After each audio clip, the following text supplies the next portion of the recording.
When my dad passed away, my siblings and I divided his personal belongings very smoothly. My mother had died about a decade earlier, and it was really simple, respectful, and pretty much completely drama-free. My husband's experience was a little different. Neither of his parents had a will when they passed away. They didn't have a lot, but they did have some property. And because nothing was clearly written out, one sibling used the situation in a way that created some disappointment and resentment in the family. Back then, my husband and I made a choice. We just let it go. Our attitude, and more importantly, his attitude, was it was never ours to begin with. We didn't feel entitled to anything, and that perspective just kept us at peace. Still, it showed us how lack of planning can put unnecessary strain on a family, especially at a difficult time. So why did my siblings and I have such a smooth experience? In this video, I'm going to take you through the process to explain exactly how we divided sentimental items without conflict. And then I'll tell you the 2 conditions required to make it work, because it won't always work. Let me back up just a little. In the last video, I shared a 4-step process for clearing out my dad's house to sell. Step 2 was dividing up the personal stuff. In the comments, someone asked me this: "You made the second step sound easy about dividing up sentimental items between siblings. How did you do that without a family feud?" Well, here's how. The 3 of us went to my parents' home. This could totally be done by Zoom or FaceTime or however, if everyone can't be there. Each of us got a little sheet of those little removable round stickers, each in our own color. We walked around the house and put our color stickers on anything that held special meaning for us. A photo, a painting, a bowl, whatever. If we didn't put a sticker on something, it meant we were fine with it going to a different sibling or to charity or wherever. Simple. When we were done, the process basically handled itself.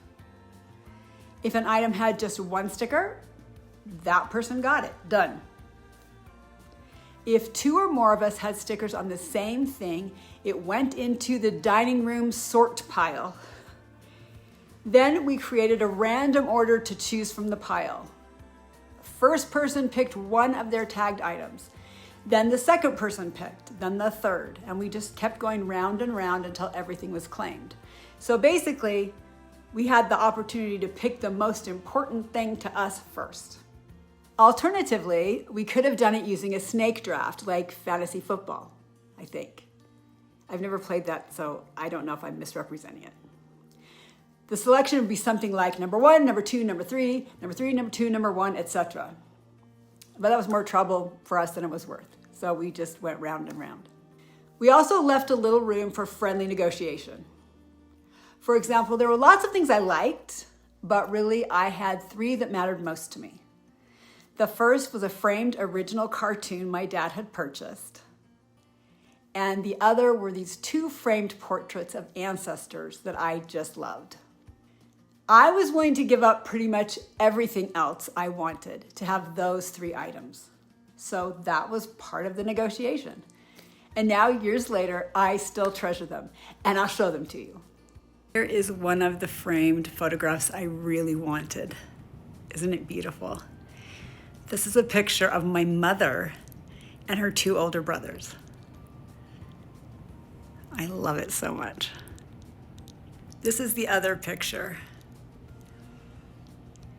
Original frames. This is a picture of my mother's great aunt, I believe, who died not long after this picture was taken, and my mother was named after her, Ethel Dion. Ever since I was a tiny girl, I loved this picture. This was the item that was most important to me of all. My father was a math professor his entire career, and this is a cartoon by the famous science cartoonist Sidney Harris. This is an original. It's kind of a math joke, and we're into that. So you can see what it says. If you look right up there, on the back, that's the attribution showing its original. But my dad bought this from him and it's been hanging up ever since. I love it. I also got this set of china.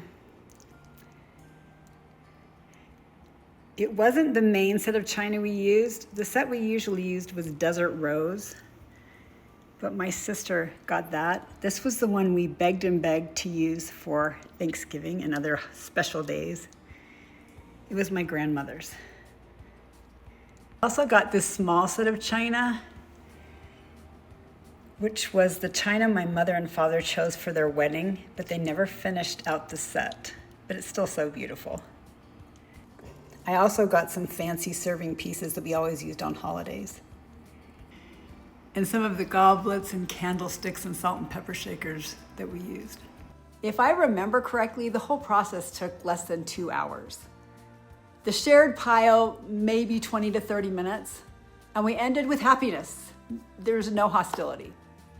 Now, here are the big caveats. This only works if 2 conditions are met. Condition number 1, your siblings and you have to be decent and reasonable and sane. If someone's determined to fight, if someone is unfair, if someone's greedy, no system is going to save you. Condition number 2, your parents really should have already handled the major assets. The house, the cash, the retirement. The sticker system works for household stuff, not for dividing an estate's financial heart. With those 2 conditions in place, the system worked beautifully for us. My parents' major assets were already divided equally amongst us. They'd also designated a specific item to each of us that had particular meaning. For my sister, who was a concert pianist in junior high, true story, it was the Steinway grand piano. For my brother, whose knowledge of sports statistics defies description, it was the legacy seats for BYU football games. For me, a former singer and violinist, but not a pianist, it was the upright piano my mom had taught lessons on for years. We knew this long before they died. And once they did, there were no questions about how to move forward. So here's the bottom line. Dividing sentimental things doesn't have to destroy relationships, and it shouldn't. With a clear process and a good mindset and decency and kindness, you can avoid the feud. And you can keep the family bond stronger than ever. And please, if you have assets, leave a clear will. It avoids a lot of potential issues. So let me ask you this question. Would our genius sticker system work in your family, or would it explode? Tell me in the comments. And if you have a different idea of what you did that worked, please add it. If you'd like more slick solutions, hit the subscribe button, and I'll see you again in a few days.